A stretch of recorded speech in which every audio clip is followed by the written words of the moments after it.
Pékin, printemps 2008. Autour de la cité interdite et de la place Tiananmen, patrouille de routine. Ce sont des gendarmes.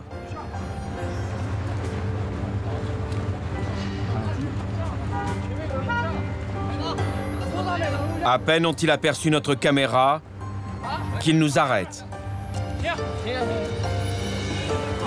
Visiblement, nous ne sommes pas toujours les bienvenus. À la veille des Jeux Olympiques, les autorités chinoises veulent pourtant redorer leur blason. Alors, elles nous laissent faire notre travail, mais sous étroite surveillance. Montré du doigt pour sa violation des droits de l'homme au Tibet, l'Empire du Milieu l'est aussi pour sa politique industrielle catastrophique pour l'environnement. La Chine est le pays qui pollue le plus. C'est aussi l'un des plus pollués. Mais ces derniers mois, ses dirigeants veulent montrer leur bonne volonté. Ils organisent un forum sur le changement climatique. Une première. L'événement a lieu dans cet hôtel du centre-ville. Surprise, à l'intérieur, Brice Lalonde. Mais que fait cet ancien ministre français ici? En septembre 2007, Brice Lalonde a été nommé par la France ambassadeur chargé des négociations sur le réchauffement climatique. Le plus important, c'est quand même les choses de base. Ici, l'émissaire du gouvernement français est un expert qui a déjà quelques idées à transmettre. Donc, si vous voulez, l'idée, c'est vraiment de leur dire, écoutez, il y a peut-être moyen de construire des villes autrement. Vous savez, la ville de Paris, par exemple, depuis Napoléon III, Haussmann, il y a plus de densité que dans Pékin et Shanghai. Et donc, il y a moins de consommation d'énergie. Les gens peuvent se déplacer à pied. Évidemment, il y a le métro. Essayez de leur dire qu'il n'y a pas que Los Angeles comme modèle. Voilà. La mission est délicate. Il faut convaincre les Chinois qu'ils peuvent bâtir de nouvelles villes tout en respectant l'environnement. L'enjeu est de taille. Face à une population chinoise qui ne cesse de croître, ils doivent construire vite. Course contre la montre déjà lancée. Une course contre la pollution liée à ce développement. La Chine consomme déjà la moitié du ciment produit dans le monde. Si vous mettez 400 millions de plus de Chinois qui attendent, là, ils sont en train à la porte, ils disent nous aussi on veut loger en ville, on veut des appartements, du confort, des voitures peut-être. À ce moment-là, c'est 100% de la production de ciment, c'est même pas imaginable. Donc si vous voulez, il n'y a plus de bois, ils sont obligés d'aller chercher le bois en Afrique. Comment on fait maintenant? Voilà. Donc c'est tout à fait angoissant. Il y a des moments où ça défie l'imagination. Voilà. Il faudrait 3 planètes, si vous voulez, pour la Chine. Rien que pour la Chine. Comment on fait? Et donc, soit on invente quelque chose de neuf, et peut-être que ça va se faire. Il y a des tas de recherches ici, il y a des innovations. Et la Chine est déjà en train de devenir le premier producteur d'énergie solaire, d'énergie éolienne. Donc, si vous voulez, ils font tout ce qu'ils peuvent. Il y a des bicyclettes électriques partout ici. Mais est-ce que ça va suffire? Voilà, c'est ça la question. Et donc, si on peut les aider autant qu'on peut, faisons-le, bien entendu. Depuis 2007, selon l'agence néerlandaise d'évaluation environnementale, la Chine a le triste privilège d'être le premier pays émetteur de gaz à effet de serre. Chiffre révélateur, en 1990, 800 000 automobiles étaient immatriculées. Aujourd'hui, il y en a plus de 32 millions. À Pékin, chaque jour, 1000 nouvelles voitures sont enregistrées.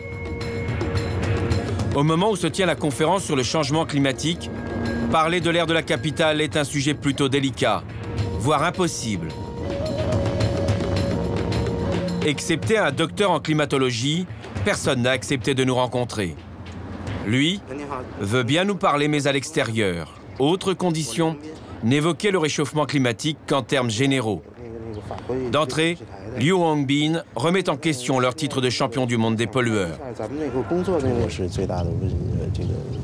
Personnellement, je ne suis pas d'accord avec ceux qui estiment que la Chine est le pays le plus pollué du monde.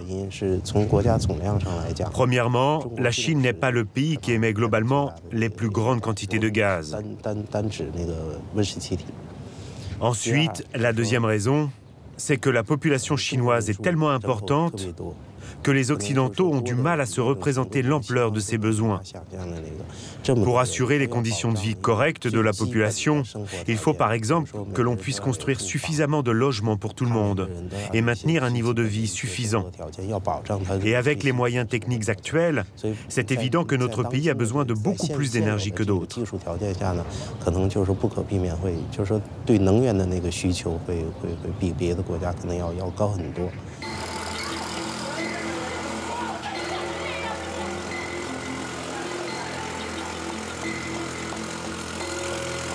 Aujourd'hui, le pays compte environ 1,320 milliard d'individus. 20 des 30 villes au monde les plus polluées sont chinoises.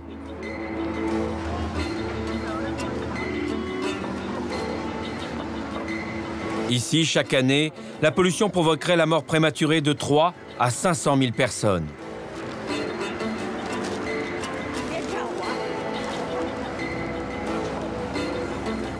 Zhang Bozhu est membre des Amis de la Nature, une organisation écologique créée en 1994.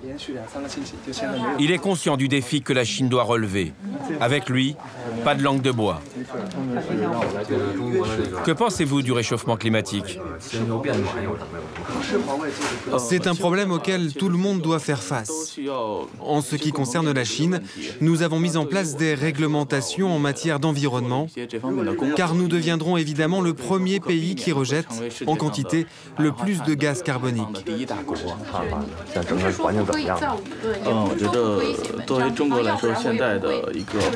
Nous sommes à un moment crucial pour la Chine. C'est un tournant. La Chine se développe trop rapidement. Notre capacité à prendre en compte les questions d'environnement est faible par rapport au rythme accéléré de notre économie.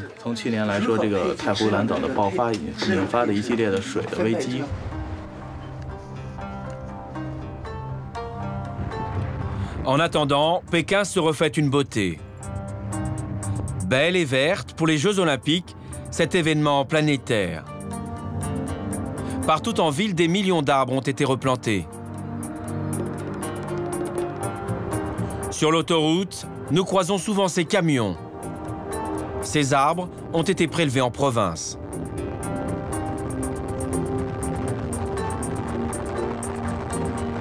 Désormais, en plein cœur de la ville, une forêt olympique s'étend sur près de 7 km². Chaque espace doit être colonisé par la chlorophylle.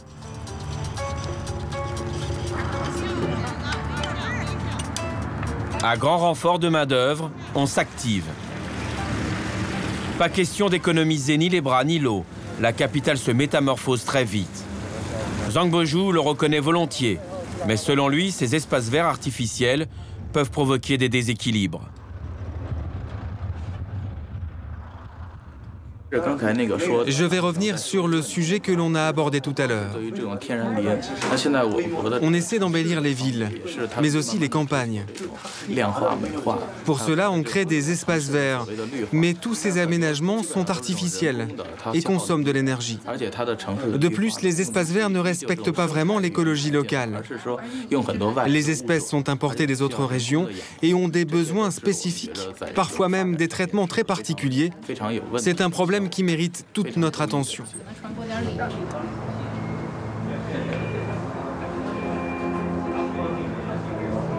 Des forêts artificielles à perte de vue.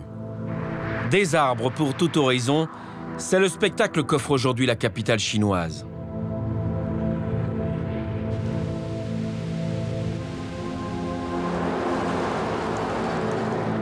Partout sur les routes, le même slogan. Quand on crée des espaces verts, quand on protège l'eau, on peut avoir de l'eau claire et du ciel bleu. Construisons ensemble notre nouvel environnement. Ce slogan, c'est peut-être l'arbre qui cache la forêt. Dans les années 50, sous Mao, cette nature a été massacrée. Des milliards d'arbres ont été abattus. La Chine peine à se relever de cette déforestation massive.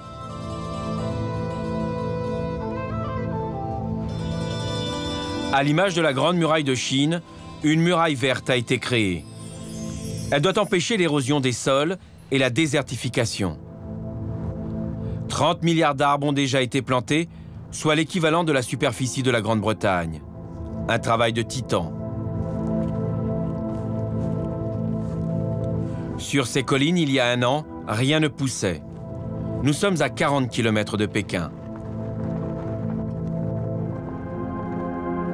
Li Jianjun est responsable d'un chantier de reboisement. Travail de forçat et de longue haleine pour lui et son équipe de 300 personnes. C'était en 2007. On a creusé la montagne pour planter des arbres. On a utilisé des pioches, des marteaux pour fendre et forer la montagne. Avant, il y a quelques années encore, on pouvait utiliser des explosifs. Mais maintenant, c'est interdit. Ici, avant, c'était une montagne de pierre? Oui, vous ne voyez pas que la montagne est couverte de pierres. On a remplacé une partie par de la terre, mais uniquement au pied de la montagne. Pendant cet entretien, des officiers du gouvernement nous encadrent. Ils écoutent, mais Li Jianjun n'a rien à nous dire de révolutionnaire. Il parle de son travail et des solutions qu'il a mises en place pour reboiser dans cet environnement si délicat.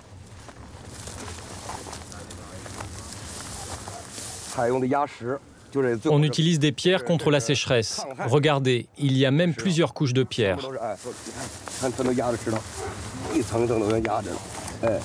Comment se fait-il que les pierres soient utilisées contre la sécheresse? Autrefois, on posait des herbes fraîches sur la terre contre la sécheresse, mais elles absorbent l'eau de pluie. Les pierres sont beaucoup plus efficaces. Même pendant les pires moments de la sécheresse, vous soulevez la pierre, c'est toujours humide dessous, vous voyez. Les pierres sont donc beaucoup plus efficaces. Avec ses équipes, Li Jianjun a planté près de 100 000 arbres sur ces montagnes. Pour ce patron, c'est une aubaine. Il ne manque pas de motivation.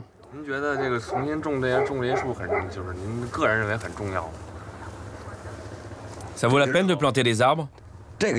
Bien sûr que oui, ça vaut la peine. Pourquoi? Parce que je suis entrepreneur et que je vends ces arbres.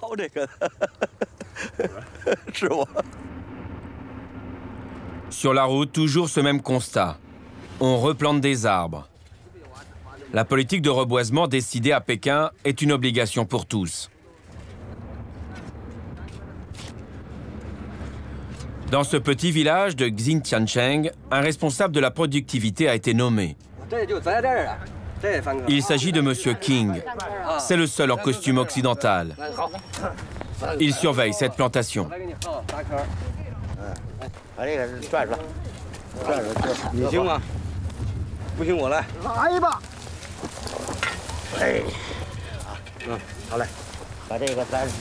Ici, la terre n'est pas de bonne qualité. C'est de la terre sableuse. Avant, il y avait un canal d'irrigation. Mais maintenant, il n'existe plus. On ne nous fournit plus d'eau. C'est la raison pour laquelle on ne peut plus cultiver de blé ou de riz. Et on nous oblige à reboiser. On ne nous fournit plus d'eau. On nous oblige à reboiser. Monsieur King est-il allé trop loin? Les officiers, sorte de commissaires politiques, le rappellent à l'ordre. Son discours change. On plante aussi du gazon et des arbres pour accueillir les Jeux Olympiques. Étant donné que je suis le chef, je me sens obligé de faire quelque chose d'utile et de beau pour ne pas perdre la face. On doit vraiment réaliser de belles choses. En plus, notre village est un village écologique. C'est important de le rendre joli pour les Jeux Olympiques. En Chine, même lorsqu'il s'agit d'environnement, toutes les vérités ne sont pas bonnes à dire. Monsieur King ne nous parlera plus.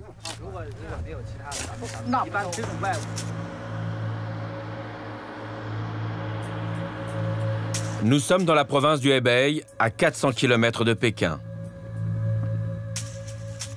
12e printemps consécutif de sécheresse. Plus on s'éloigne de la capitale, plus la situation se dégrade. Avec la hausse des températures, le grand réservoir de Guanting baisse inexorablement. Impossible d'approcher un barrage. C'est une zone sensible. Nous sommes arrêtés et interrogés pendant 2 heures. En moins de 5 ans, le niveau de ce grand lac de retenue a baissé de plus de la moitié. Il y a peu d'espoir qu'il se remplisse de nouveau. La preuve, les autorités locales ont installé des éoliennes juste au bord du lac, sur des zones aujourd'hui asséchées.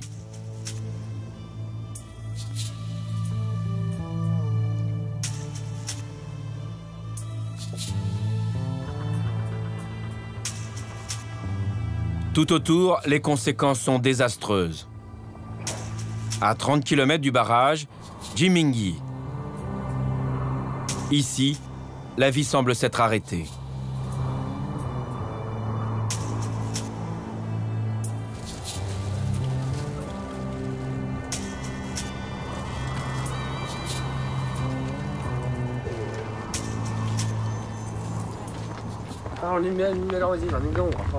Li Shengfu revient dans son village qu'il a quitté il y a 15 ans.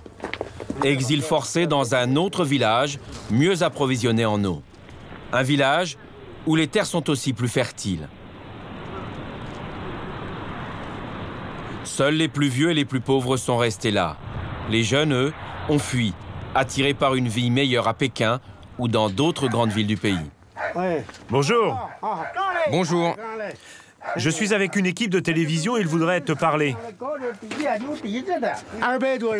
Avant, il y avait environ 200 personnes dans le village. Il n'en reste plus que 70. Ils sont tous partis à cause de la sécheresse. Ah bon, il n'y a plus d'eau? De l'eau, ça fait longtemps qu'il n'y en a plus. L'an dernier, il faisait vraiment très chaud. Même le puits est à sec.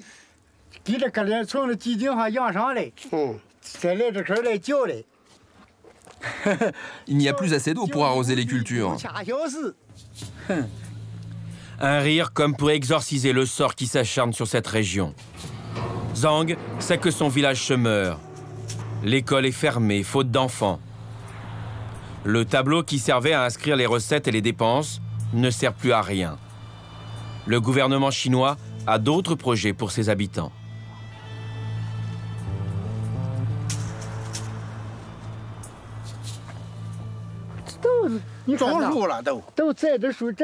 On a planté des arbres partout, là, tout ça. Vous savez, on a remplacé l'agriculture par le reboisement. Le gouvernement nous donne de l'argent pour qu'on arrête de cultiver.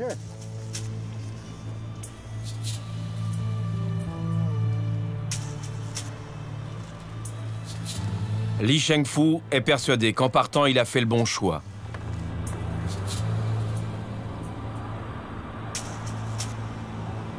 Il a refait sa vie plus bas dans la vallée. Dans cette ville historique, nous sommes à Shangeng. Ancien paysan, il possède quelques arpents de terre où il cultive du maïs. Mais si aujourd'hui il gagne correctement sa vie, c'est qu'il a un second métier. Il est guide touristique. Un salaire qui lui permet d'avoir une maison plus confortable au centre du village. Ça, c'est notre cuisine. Avant, on utilisait un four à bois pour préparer le repas. Mais maintenant, on utilise le gaz. On a même une cuisinière électrique. C'est plus moderne.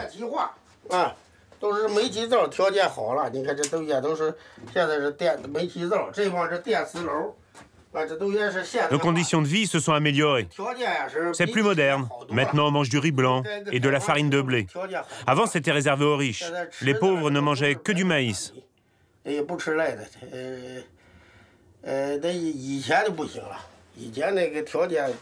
Aujourd'hui, il vit seul avec sa femme.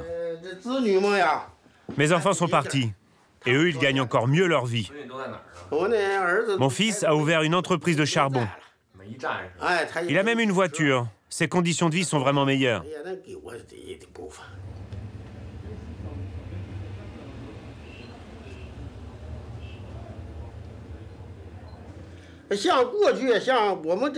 Autrefois, chez nous, il faisait vraiment très froid.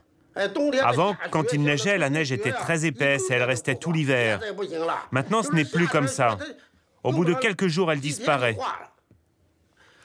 Comme le dit Mao Tse-tung dans cette poésie, autrefois, dans le pays du Nord, la terre était couverte de glace sur 500 km. Autrefois, dans le pays du Nord, la neige voltait sur 5000 km. Maintenant, dans le Nord, il neige moins, tandis que dans le Sud, il neige beaucoup plus. Le climat a changé, beaucoup changé. Maintenant, dans le Nord, il fait beaucoup moins froid, et surtout en hiver, alors qu'en été, il fait extrêmement chaud.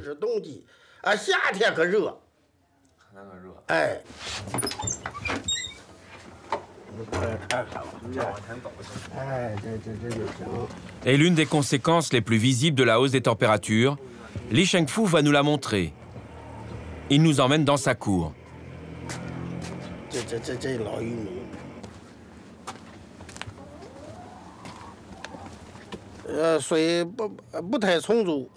n'y a plus assez d'eau pour planter autre chose que du maïs. Avant, il y avait beaucoup plus d'eau. On pouvait planter du riz et du blé. Mais maintenant, c'est terminé. On ne plante que du maïs. Le maïs n'a pas besoin d'être beaucoup arrosé ici. C'est donc plus facile à cultiver.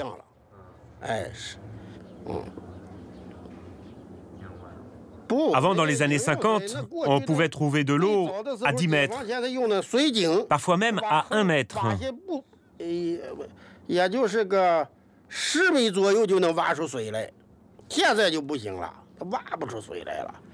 Maintenant, en creusant à 30 mètres, on n'a plus d'eau.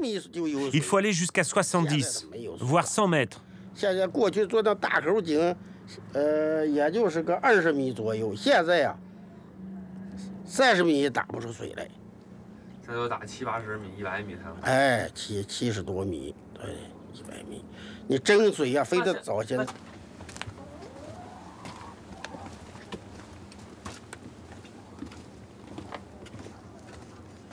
Malgré tout, Li Shengfu a l'eau courante.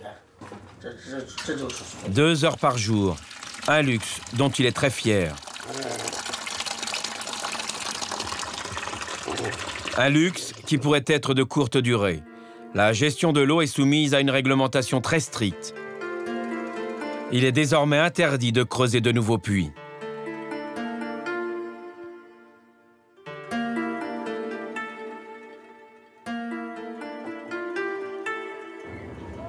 Au printemps 2008, 16 millions d'hectares de culture ont été touchés par la sécheresse.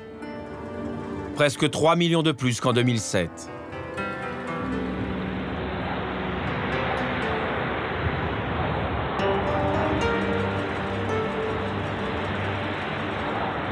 Retour à Pékin. Le vent de sable s'est levé. C'est la saison des tempêtes.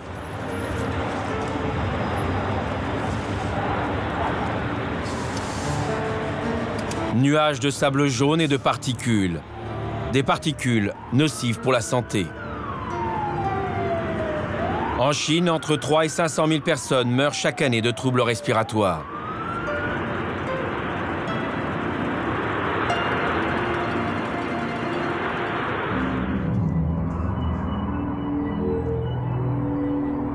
À 80 km de Pékin aussi, la tempête de sable fait rage. C'est la 6e fois depuis le début de l'année. Nous sommes à Langbaoshan.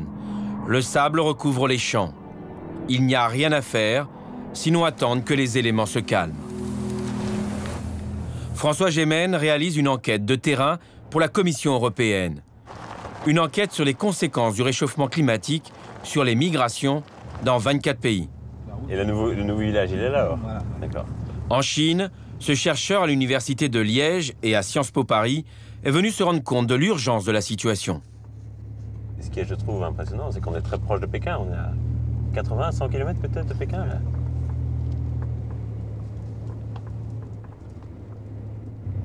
Des arbres clairsemés, des pierres et du sable partout. Les dunes cernent littéralement le petit village de Langbaoshan.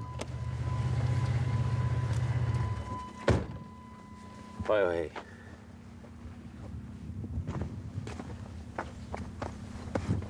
François Gémen n'en croit pas ses yeux. La dune est juste au pied des habitations. C'est clair que quand on voit sur le village, là, à quelques centaines de mètres, c'est clair que le village est menacé s'il n'y a pas vraiment des efforts qui sont entrepris pour limiter la progression de la dune. Comme dans le reste du pays, des milliers d'arbres ont été plantés avec plus ou moins de succès. Ici, on ne cherche pas à faire joli, on combat l'avancée du désert. En fait, il y a plusieurs techniques pour essayer d'endiguer la désertification. Et donc, une technique, c'est des ensemencements aériens où donc, on lâche des graines. Une autre technique, c'est de planter des arbres. Manifestement, c'est plutôt ça qu'on a essayé ici. Et là, pour le moment, l'avancée des dunes a l'air plus ou moins contenue. Et ça souligne bien que la désertification n'est pas un processus naturel, comme on pourrait le croire souvent, mais que c'est quelque chose de très construit et très lié à l'environnement social, à l'utilisation qui est faite de la terre, aux cultures qui sont pratiquées sur les dunes. Et donc, c'est vraiment quelque chose qui est très lié à l'agriculture, au mode de vie, etc. Et c'est pas quelque chose qui est le résultat d'un processus purement naturel.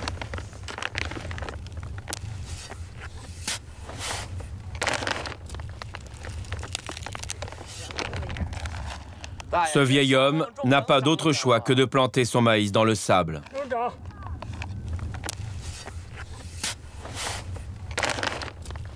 Est-ce que ça pousse bien dans le sable? Oui, tout pousse. Ça peut pousser jusque-là.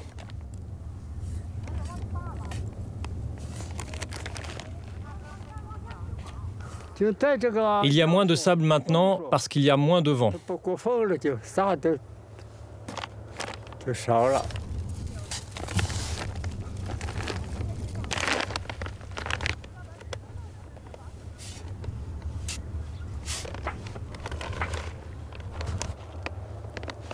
Le gouvernement nous a payé pour planter des arbres il y a 5 ou 6 ans, tout autour du village.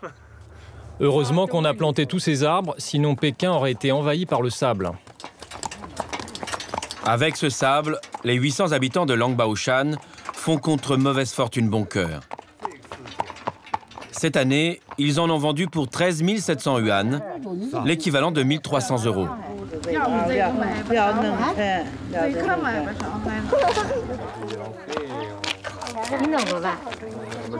La somme est inscrite sur le tableau des recettes du village.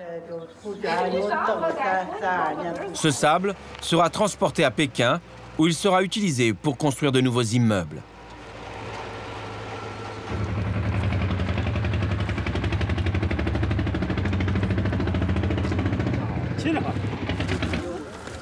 Ici, on s'adapte aux nouvelles conditions de vie. Un entrepreneur a même acheté une partie de la dune pour en faire un parc d'attractions. La proximité de la capitale en fait une affaire rentable.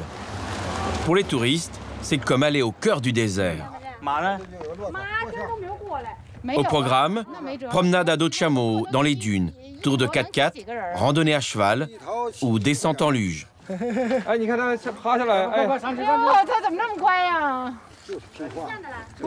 Pour Li, ce sable est également une chance. Il a un travail, c'est le gardien du parc. J'ai 54 ans cette année et le désert existe depuis que je suis tout petit.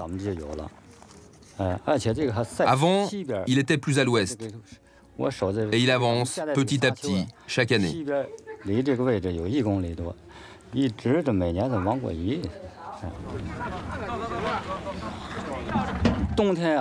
En hiver, la rivière est gelée.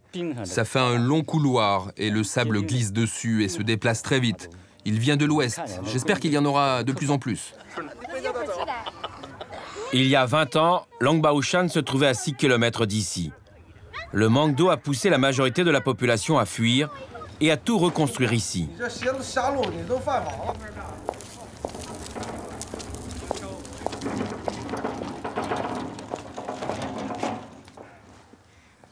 Le sable ici, il y en a partout. C'est devenu une attraction de venir voir le sable. Nous, on préfère être ici que de vivre là-haut, dans l'ancien village.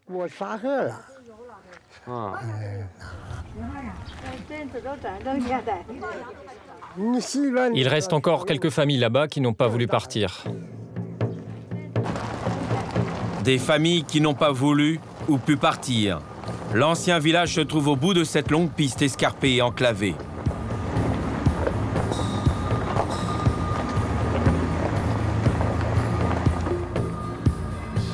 À flanc de montagne, quelques maisons creusées à même la roche.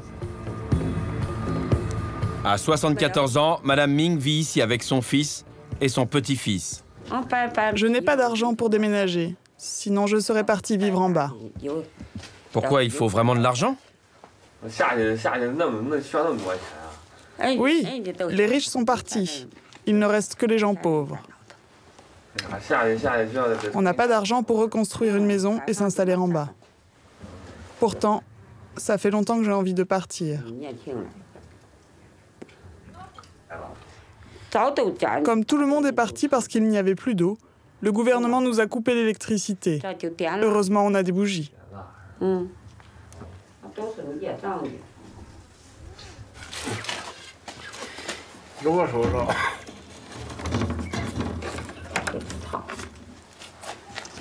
Des riches, en fait, il n'y en a pas. Ceux qui sont partis étaient juste moins pauvres que Madame Ming. Aujourd'hui, elle, comme son fils, doit parcourir 6 km pour s'approvisionner en eau. La nourriture manque. L'aliment de base ici reste le maïs. Madame Ming l'échange parfois pour améliorer son quotidien. François Gémen poursuit son enquête. Dans le nouveau village de Langbaoshan, les villageois pour cuisiner et se chauffer ramassent du bois. Mais François paraît inquiet, car il ne ramasse pas que du bois mort. Des arbres aussi, qui viennent juste d'être plantés, sont coupés.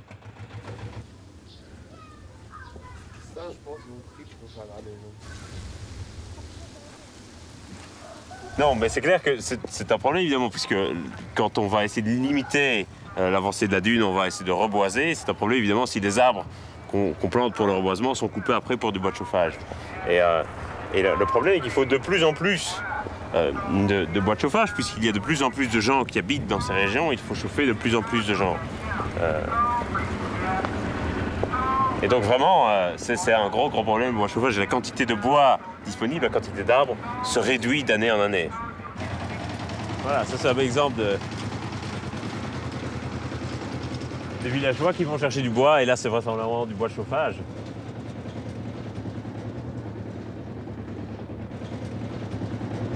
Vraisemblablement, j'imagine pas qu'il soit allé très très loin.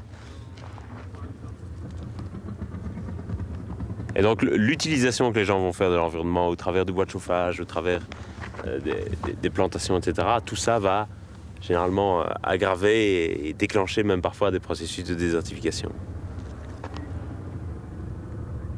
Le combat contre l'ensablement et la désertification est permanent.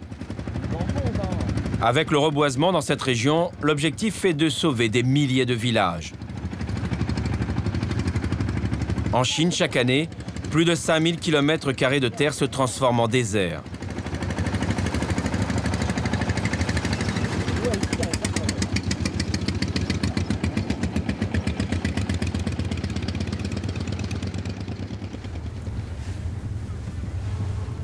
François, c'est du sable très léger, ça, non? C'est du sable extrêmement léger qui est extrêmement volatile et donc qui est très facile à transporter pour devant. Donc ici, on a généralement des vents du nord-nord-ouest, donc essentiellement qui charrient du sable qui provient du désert de Gobi et donc de la Mongolie intérieure et qui va venir finalement se déposer ici, s'entasser ici. Donc une fois qu'un petit monticule de sable va se déposer, le reste du sable va tendance à venir s'accumuler sur ce même monticule pour créer finalement une dune et puis parfois carrément un désert. Je veux dire que ce qu'on voit ici, c'est vraiment l'avant-poste, c'est vraiment la partie émergée de l'iceberg par rapport à des étendues qui sont vraiment immenses dans le Sahel et en Mongolie intérieure, pour ne prendre que 2 exemples parmi d'autres. «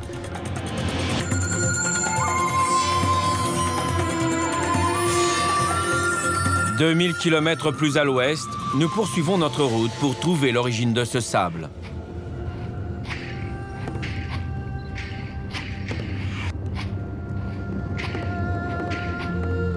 C'est l'immense désert de Gobi, l'un des plus vastes au monde.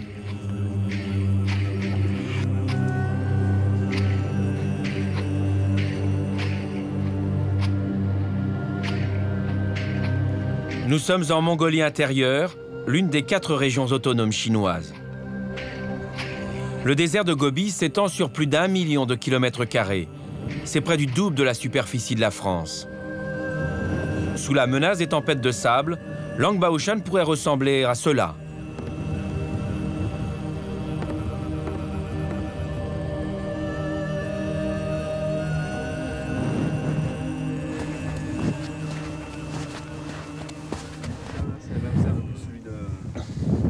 Alors clairement, ce sable-ci, c'est du sable qu'on va retrouver à 1000 à 2000 km.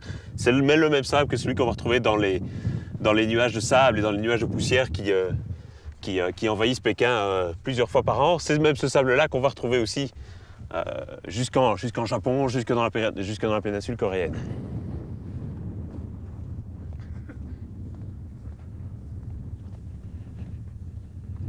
Et ce sable va donc se faire déplacer sur plusieurs milliers de kilomètres.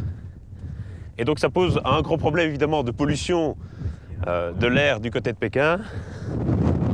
Voilà, c'est comme ça, voilà. On peut maintenant un peu plus. Et donc, on voit tout de suite que déjà la distance parcourue est pas mal. Près d'un tiers du territoire chinois est composé de terres désertiques. Et le sable continue d'avancer. Il ne resterait en Chine que 7% de terres cultivables.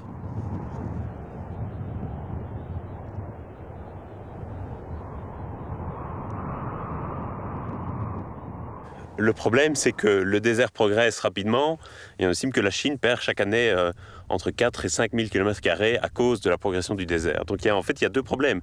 Il y a le problème des nuages de poussière et des nuages de sable sur Pékin, mais aussi sur toute la région. Il y a le problème simplement aussi de la perte de terres cultivables et de cette progression du désert, de la perte de territoire finalement, puisque c'est du territoire dont on ne peut plus rien faire. Et le développement économique de la Chine, évidemment, est freiné par cette progression du désert. Pour tenter de limiter l'avancée du désert de Gobi, le gouvernement chinois utilise la même arme, les arbres, comme ultime rempart pour fixer le sable. Le combat est inégal, David contre Goliath. C'est clair que ce ne sont pas quelques plantations qui vont suffire, même si, et je le répète ici, ça a un certain succès. Bon, ce qui permet par exemple de pouvoir conserver une route qui passe entre les dunes, on le voit, c'est parce qu'on a mis des plantations de part et d'autre de la route pour essayer de stopper la progression du désert. Donc on voit que ces plantations donnent certains résultats puisque la route n'est pas coupée par le sable.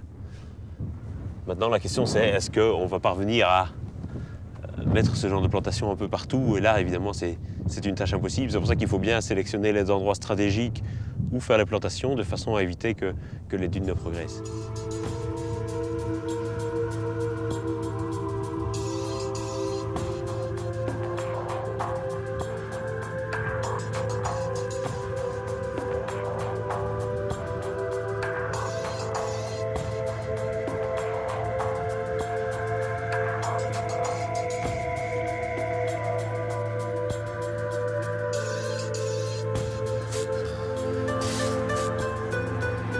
Malgré les plantations d'arbres, la route doit être régulièrement désensablée à la pelle. C'est la seule route qui mène au nord, vers Youtou, notre nouvelle étape. Sur place, une surprise nous attend. Le gouvernement chinois a construit ce village pour reloger dans l'urgence ses bergers.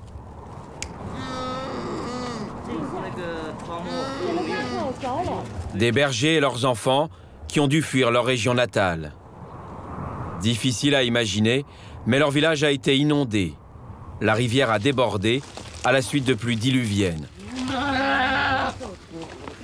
Depuis notre arrivée en Mongolie intérieure, nous ne sommes plus encadrés par des officiers du gouvernement.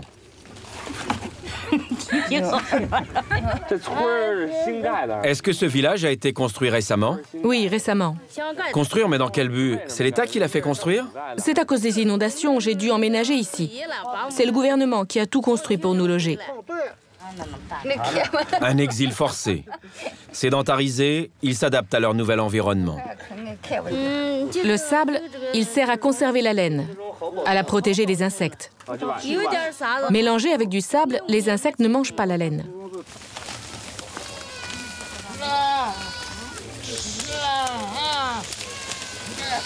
Dans le village de Youtou, tout le monde travaille la laine de Cachemire. Avec ses 11 millions de chèvres, la Mongolie intérieure produit 90% du marché mondial. Lorsqu'elle broute, celle-ci arrache jusqu'à la racine des herbes. Les effets conjugués du surpâturage et du réchauffement climatique provoquent une disparition de la végétation des steppes.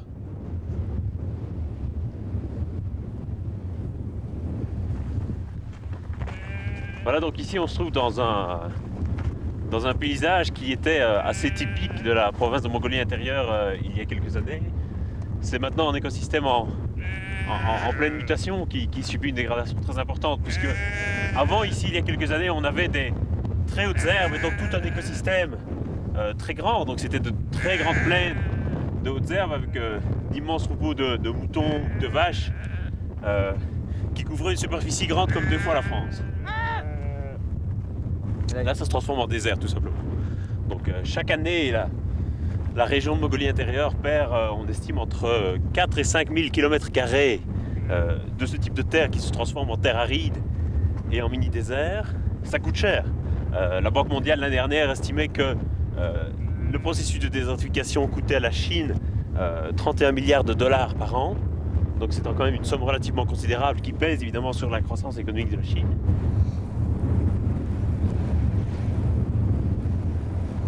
Pour que la terre se régénère, pour que l'herbe repousse, il faut des précipitations importantes.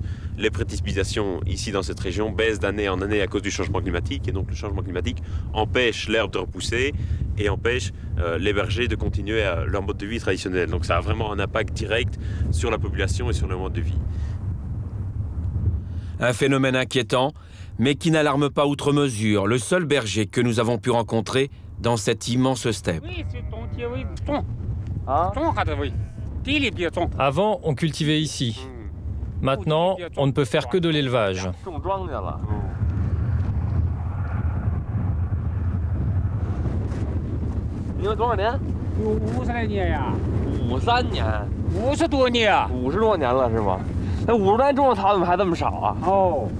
Mais pourquoi y a-t-il aussi peu d'herbe?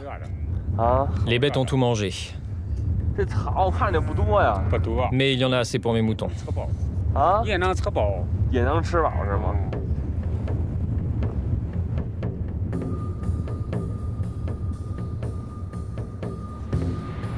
Et la situation risque encore de se dégrader. Les tempêtes de sable sont de plus en plus fréquentes. Témoin, ces images exceptionnelles tournées entre 2000 et 2002.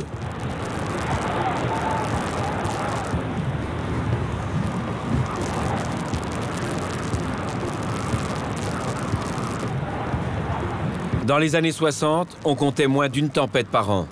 Rien qu'en 2006, il y en a eu 17. Avec ces tempêtes, la terre s'appauvrit. Les tempêtes balaient le sable, mais aussi les hommes.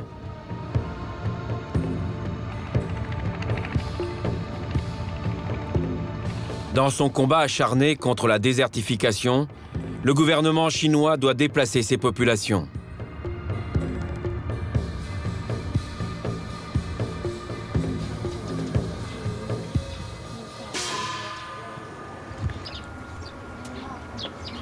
Pour son enquête, François Gémen est accompagné de Kian. C'est une chercheuse d'origine mongole qui vit aujourd'hui en Suède. Elle l'aide à mieux comprendre les déplacements de population. Ici, elle demande à ces paysans chinois où sont installés les derniers réfugiés mongols. Mais où sont-ils partis? Là-bas. Et le village est juste là? Oui. Et il y a une centaine de familles.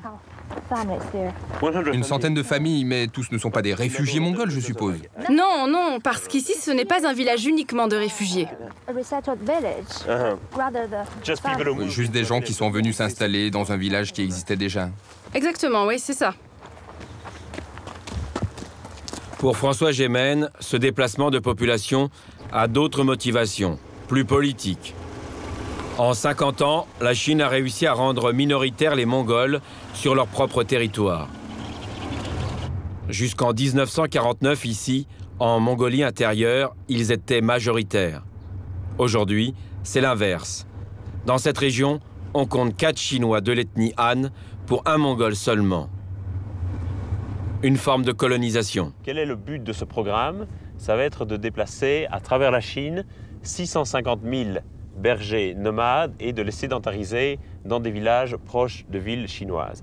Alors c'est un programme qui va se dérouler dans la province de Mongolie intérieure, mais aussi dans les provinces du Tibet et du Xinjiang, qui sont, étrange coïncidence, également des provinces avec des visées sécessionnistes. Et donc il y a aussi derrière un but politique d'assimilation des populations à visée autonomiste au sein de la population chinoise Han, donc de la population majoritaire.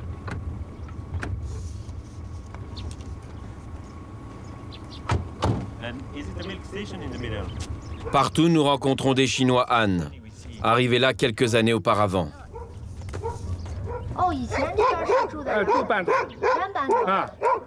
C'est l'un d'eux qui indique le chemin à François Gémen et à Qian.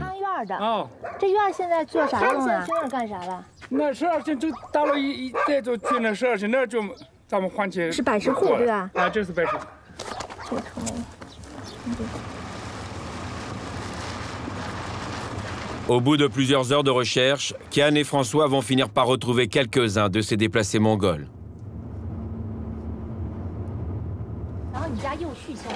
Leur village est situé à 60 km de Hohhot, la capitale de Mongolie intérieure. Guingan et son mari Daogir font partie du plan de migration mis en place par les autorités chinoises. Ils sont installés ici avec leur unique enfant depuis 6 ans.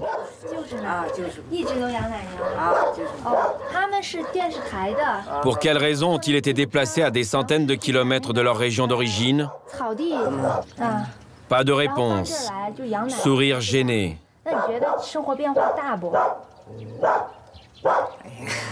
La question ici est taboue. Nous n'allons pas insister.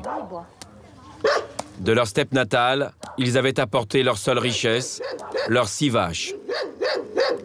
Ils élèvent aujourd'hui 21 vaches. Leur lait est vendu à une compagnie laitière chinoise.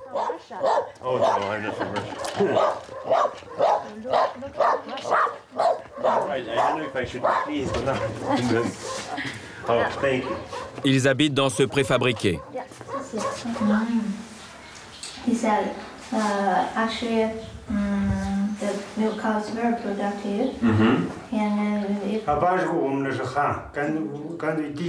Je suis parti pour 2 raisons. La première, c'est la sécheresse des terres. Et la deuxième, il y avait trop de familles nomades qui élevaient des chèvres où je vivais dans le Huangqi.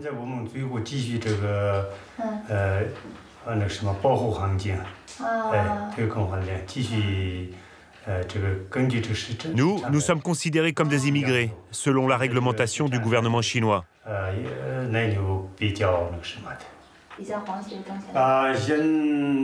J'ai dû donner ma terre pour qu'ils puissent planter des arbres.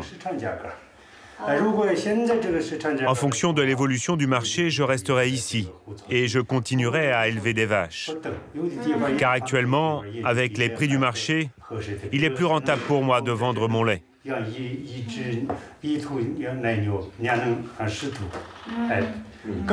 Je gagne plus d'argent que lorsque je vivais en nomade. Bien sûr, si je n'avais qu'une vache, ce serait plus difficile. Mais de toute façon, là où j'étais, on était trop nombreux pour la terre. Et ceux qui sont restés là-bas, aujourd'hui, ils vivent un peu mieux parce qu'ils sont moins nombreux.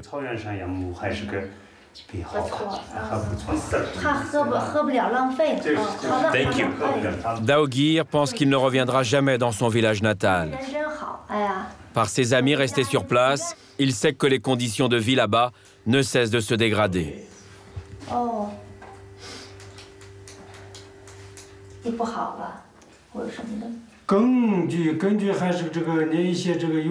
Avec le changement du climat, j'ai vu le comportement des animaux évoluer.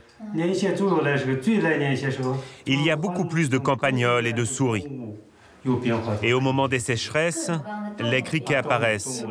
Une véritable calamité. Ils mangent tout, même les racines. Ils détruisent complètement la prairie.